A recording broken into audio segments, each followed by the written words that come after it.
That's right, you do. That's why there's no traffic.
You see that you are the part of it because of a lot of empty chairs.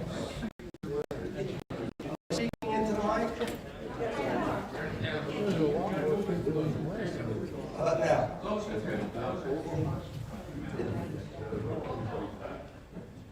Hello? Okay, here I go. Okay. Let us all stand for the pledge of allegiance. United States of America, and to the republic for which it stands, one nation, under God, indivisible, with liberty and justice for all. Thank you very much.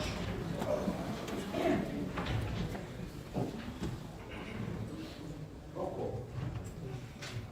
Barnes. President. Mary Adler. Present. Alan James. Here. Bella. He's in the building. He's not here.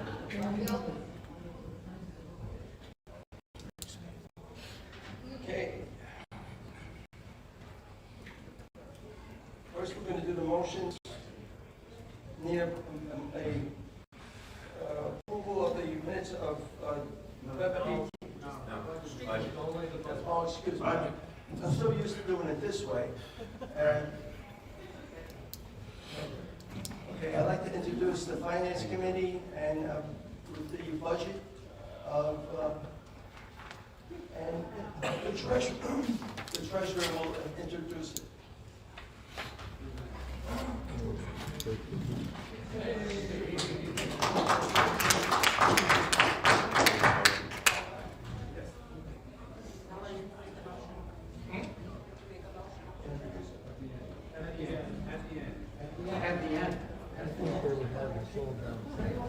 The inmates are running the assignment.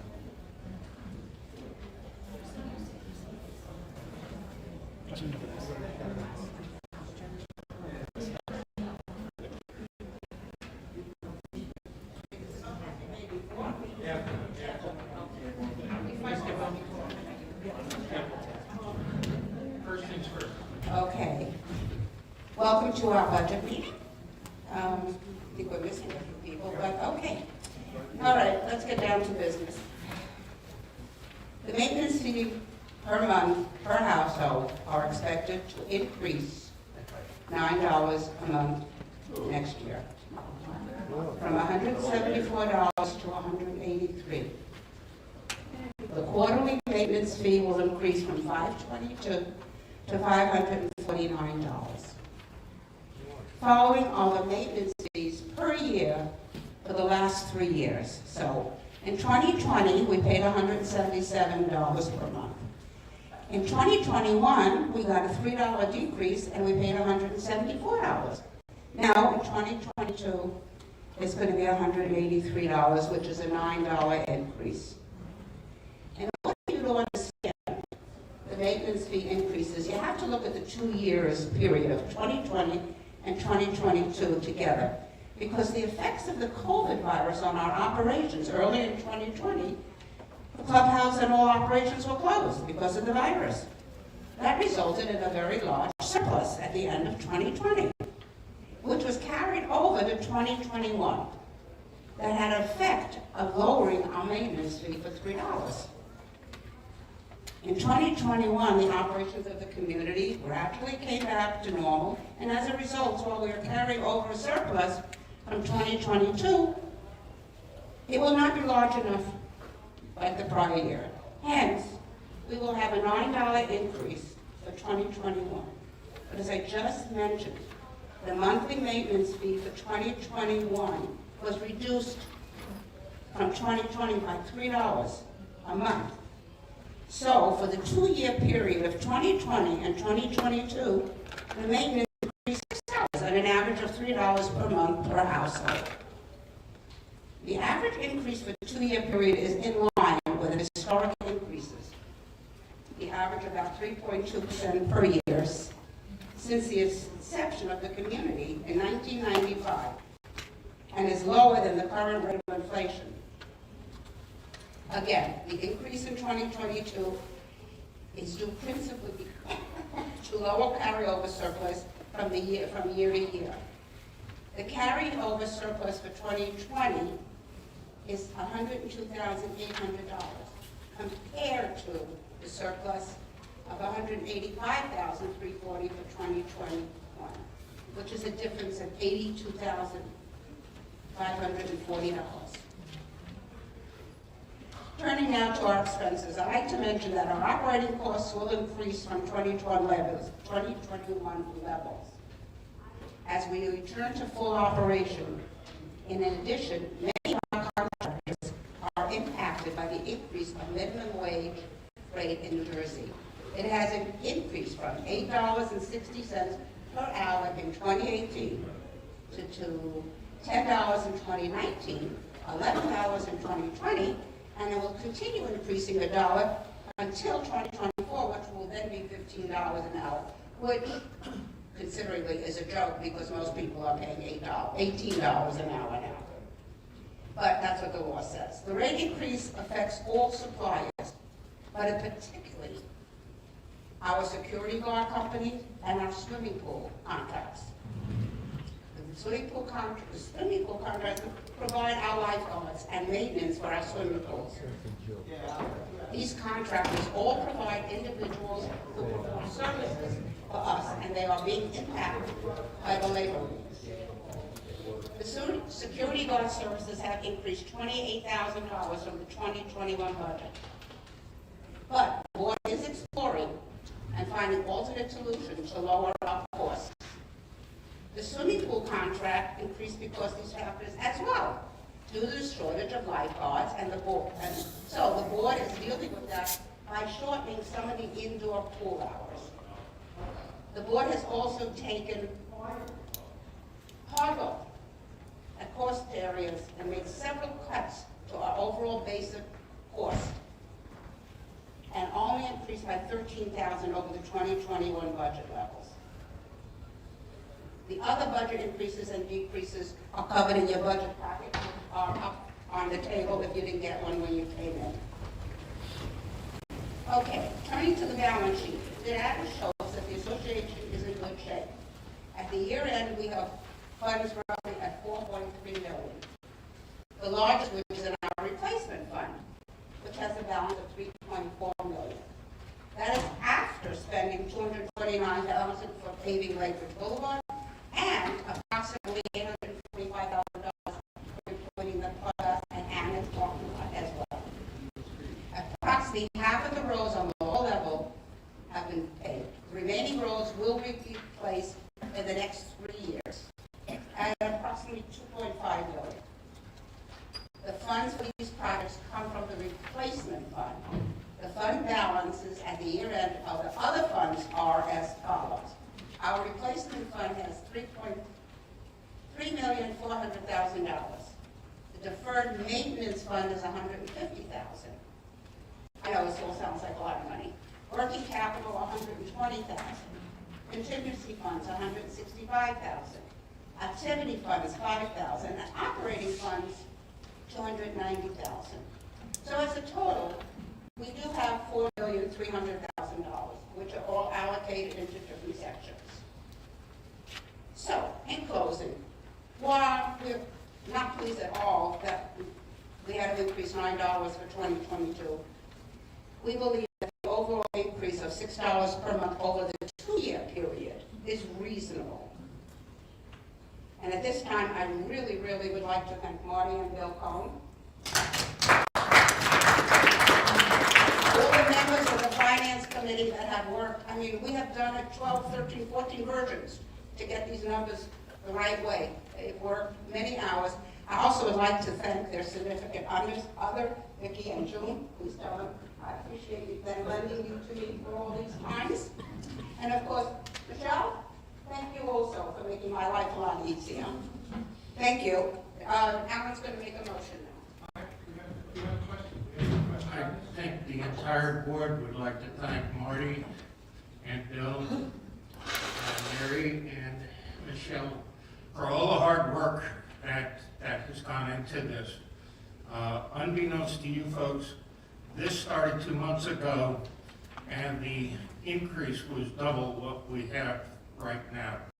There's been a lot of negotiations, there's been a lot of meetings with our contractors, and there's been a lot of discussion internally and externally.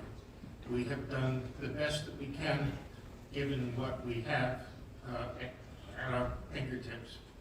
At this time, I'd like to make a motion to adopt the 2022 budget as prepared currently.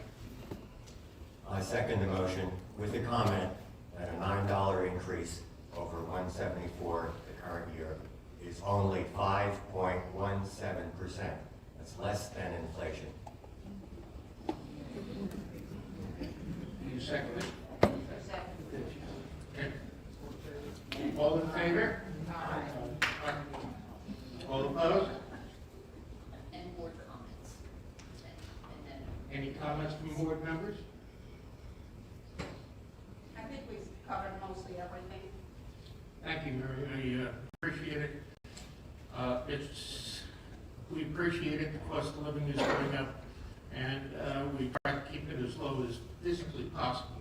So thank you. The motion is so carried. Do we have any questions from the floor? Yeah, I have one. Yeah, I have two questions. My name is Charles State your Sedericato. name and where you live. Charles Sedericato on Chrisville Street, 2478. The first one I see on the line item here for trash, it's zeroed on the budget. That was one question. I'm sorry. For trash. I can't hear you. For trash, you have zero on the budget for next year. Next year, we actually spent, that's, I think it's $10,000. Okay, we are waiting. Aren't we? you receive full reimbursement from Tom's River Township for trash, so there's no cost. There's no cost for us. Okay, because we pay for it in our taxes. Thank you. That's Yes, paid for. that's correct. And the other one, I heard about the fire hydrants. I don't know if that's been, where now we have to pay for something, maintenance on the fire hydrants. Where was that located on here? If you're not being reimbursed, I'm sorry. Go ahead, go. Yeah. It's a community. Yeah, it's in your community utilities, and What the hell is that? you can't hear me now? Nobody's using a mic. I'll just say loud voice. That's better. In your community utilities, we're not being reimbursed for fire hydrants any longer. We're still fighting it, but Still trying. But it's in the budget. Yeah, it's on the list. Okay, thank you. Any other? any other questions? All right, let's continue. It's like around Okay. 24 grand. Motion to accept the minutes of, We're going to end the budget meeting, close and adjourn. We don't get that. I make a motion that we adjourn the budget meeting. Second. All in favor? All opposed? Yes, concluded. Thank you very much. Thank you for your understanding, residents. We appreciate it very much.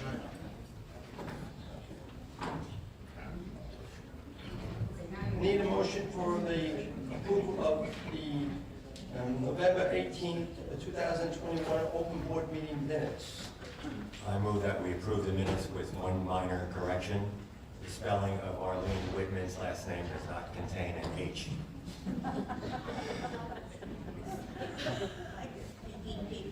I second. Is that okay, Arlene? That's fine. Okay. So sorry, Arlene. All in favor? Aye. All opposed? Carries. Wait till 10:30. Need a motion to approve the adjusted proposal for the USI insurance to include workman's compensation. I second the motion. I make a motion that we approve the USI proposal.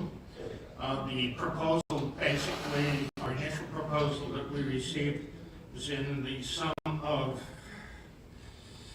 $62,837.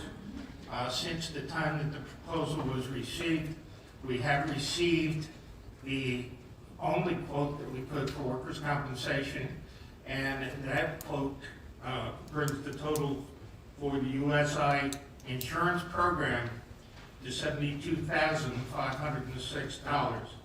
I'm proposing that we approve this amount, which incepted yesterday, so that we can continue to insure the property and the liability and any other exposures we may have. Proposal is being made.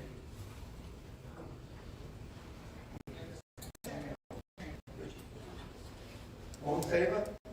Aye. All opposed? Carries.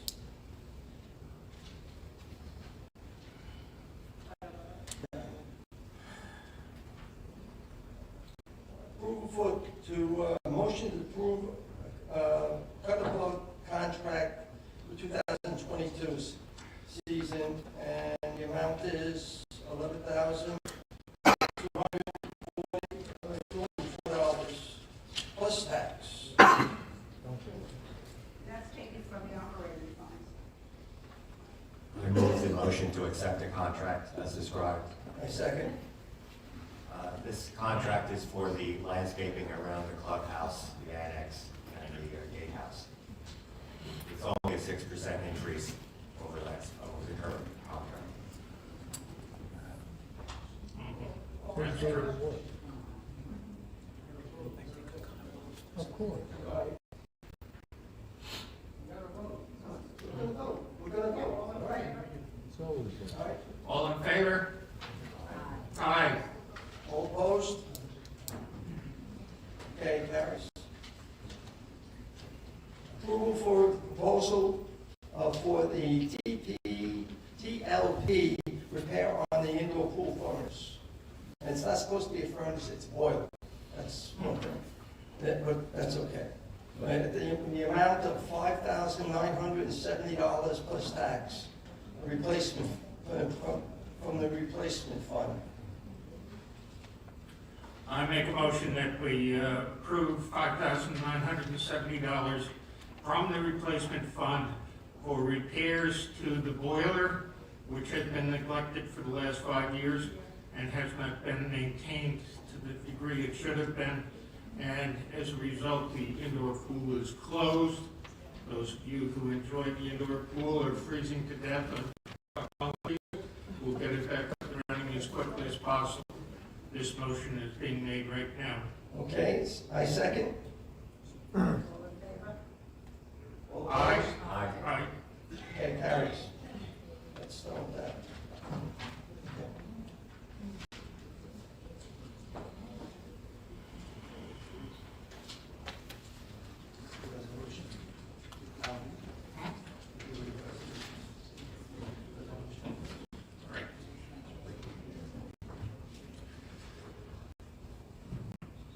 Regarding the Director of Office and liability and the insurance coverage, Alan Maines is going to do the resolution. Well, the resolution was made.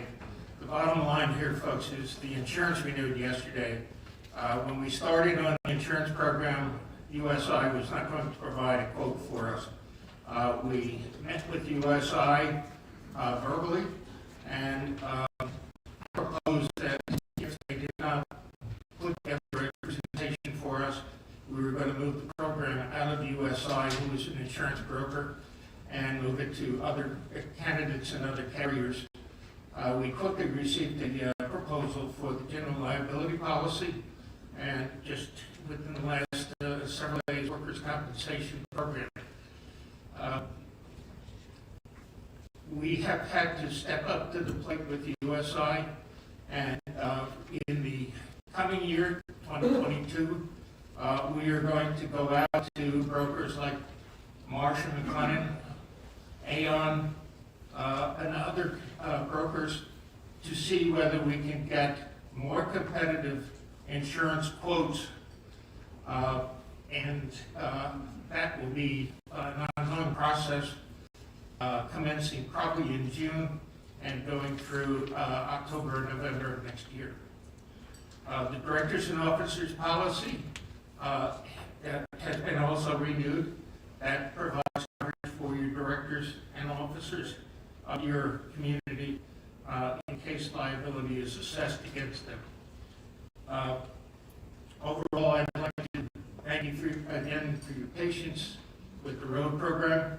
It's completed. You've seen the yellow lines and the white lines, and we are completed it at present time.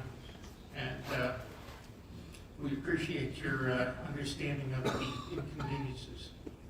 Thank you very much. Thank you. Thank you, Al. Outdoor canopy.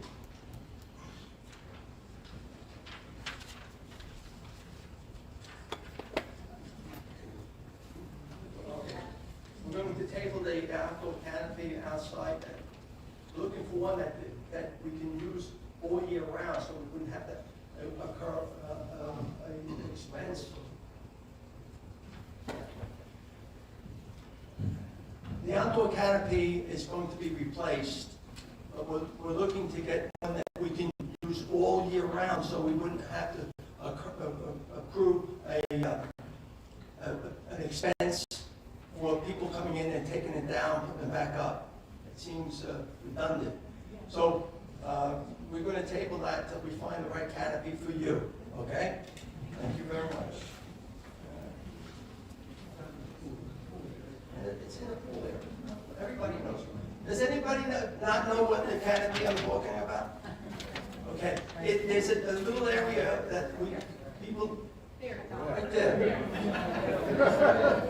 If you go out that door, if you go out, Jerry, you go out the door.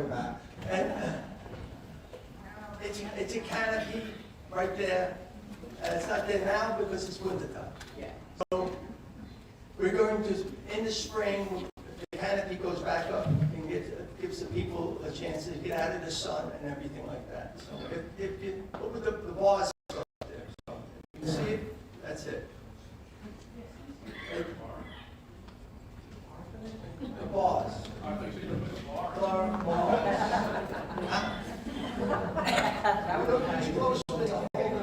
No? Okay.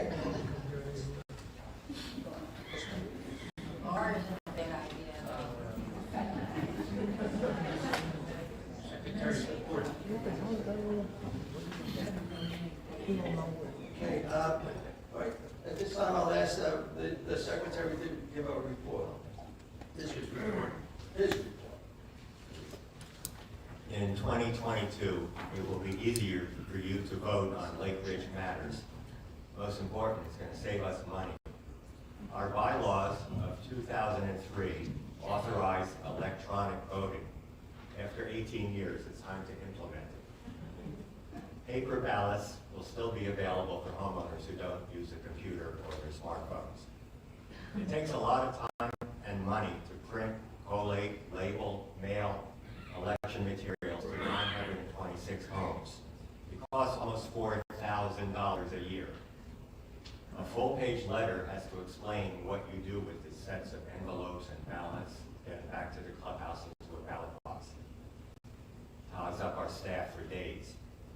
And there's a tedious process of opening, counting, double checking the hundreds of votes that we have at the annual meeting. Again, slow and old fashioned. That's the way George Washington was elected. Paper down ballots. It's the 21st century. We're thinking outside the box, outside the ballot box. Now you'll have the option of online voting with just a few clicks of your mouse. All the information will appear on your screen for those of you who have computers and smartphones. Your secret vote is encrypted, put in code, and transmitted to an independent outside service. It's secure and cost effective. The total votes will be revealed at the annual meeting with no delay. There's an anonymous audit trail to guarantee the integrity of the election. Because it's so convenient, electronic voting in other HOAs, which is common, has increased participation in elections. That means more of our residents will be able to hold this board accountable.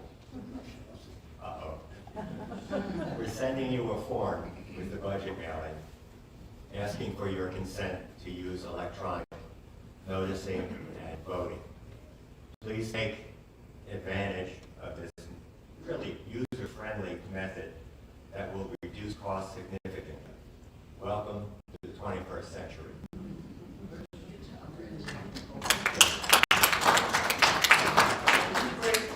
Really? All right, Rich is going to talk about the discussion about the COVID and masks. As you know, we're not allowing non-resident guests into our buildings for the safety of our community. We know that we take care of ourselves. We've had a good record during the pandemic. Outsiders, we don't know. Rather than look at the rise in cases that's happening now and taking some drastic measures, the board has evaluated the situation, and we've decided that all residents entering our building, and indoors is where the real hazard is, will now have to show a photo ID upon entering. Your pool pass, in other words. Dust it off, bring it whenever you come to a club function or any affair in the building. Each club and all the activities will have to enforce this rule. We don't want guests to infect our residents. All we're asking is to use your photo ID as you enter the building. May I add something to that? Also, we have the equipment for the, and we called for it a while ago during the summer. For those of you that have, do not have one, it's been destroyed for whatever reason, and you need a new one, we are ready to have your picture taken. Call, you make an appointment. I think, Michelle with AJ, would you make the appointment? I'm sorry, forgive me. Erin, and get your picture taken again. But this is the only way that we know of to control the situation, which has gotten out of hand.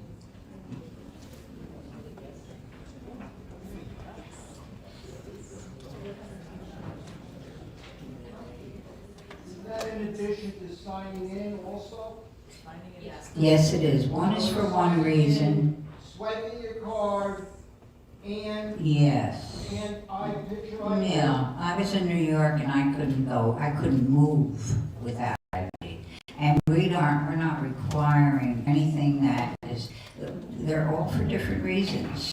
Swiping in is so that you can get in when that you're a resident. The code is for tracing. That has nothing to do with anything else, because if we find that you've been at a fair and the reports, and we've done this in the past, thank God we haven't had to do it, it's been working, and if you find that, we can trace if you've been here. For instance, if you came to this meeting, you should have signed in. That has nothing to do with the card. The card is to prevent the guests, no different than we did it with the pool for many, many years. We do not, at this time, until we feel that it's safe and the right way to go. And may I add, I think most of the residents are very, very happy with the no guest policy. For those few that have abused it, unfortunately, we have to institute this. The only way I know to do it, because we have so many new people, that the club members, when they check them in, they don't know all the new people. So this is very, very much required, as it was for the pool for many, many years, and it worked.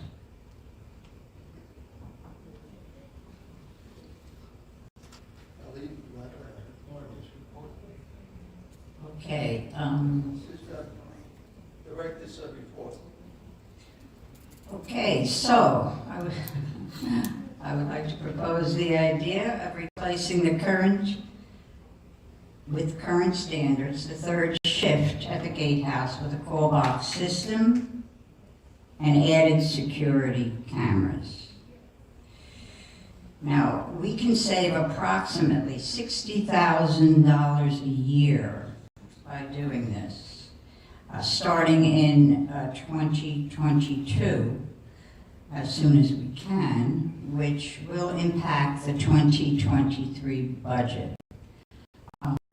We have done research and found that traffic is minimal at that time, and that mishaps do not occur. I should never say never, but normally do not occur during that time frame. If you have any questions, tell me. I'm glad to try and answer it.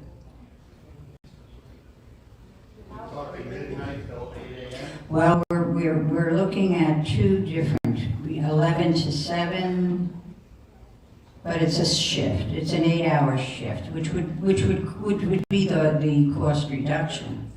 I mean, it's a substantial amount. There are very, very few entries at that time. Around 6 people. The average, we weren't going to mention numbers because it's an average, but the average is about 6 people a night. Now, and that includes police, I might add, and ambulance. But we're doing this because we're not taking something away. We're replacing it with something that is efficient, has been proven, is being used, and is going to save a very lot of, $60,000 a year is a lot of money. That has nothing to do with the first shift. It has nothing to do with the second shift. What you're putting in, how much does it cost? To implement it, minimal. Maybe a total of 14. And, well, we're also going to put some cameras in, very minimal, 8,000, it's minimal. And I sort of took that out of the 60, actually we save a little bit more, but I'm not a financial guru, but the money that's allotted for when we have to increase your maintenance fees, Mary, help me out here if I'm wrong. Because this is all I ever talk about. I go, well, is it going to increase the fees? No, we have money for that. But if we do this, but the guardhouse has impacted us terribly, and we were very unhappy to have to increase that amount. And much of it was from the guardhouse. Yes. Okay, by doing this, Guardhouse is a joke. I would say 90% of the developments are on the call system. You go to Florida, you'll find the box system and all of that's all over. Okay, we're trying to keep it to a minimum by just doing it at night. Yes, we will save money. It really is not going to impact anyone of you. How many people do you have coming in after midnight? And if you have a card, you can just go through like normal. This is only if, Well, this is strictly really what it amounts to. It isn't for the police. They can get in, and it's not for the ambulance. It's for the very rare occasion when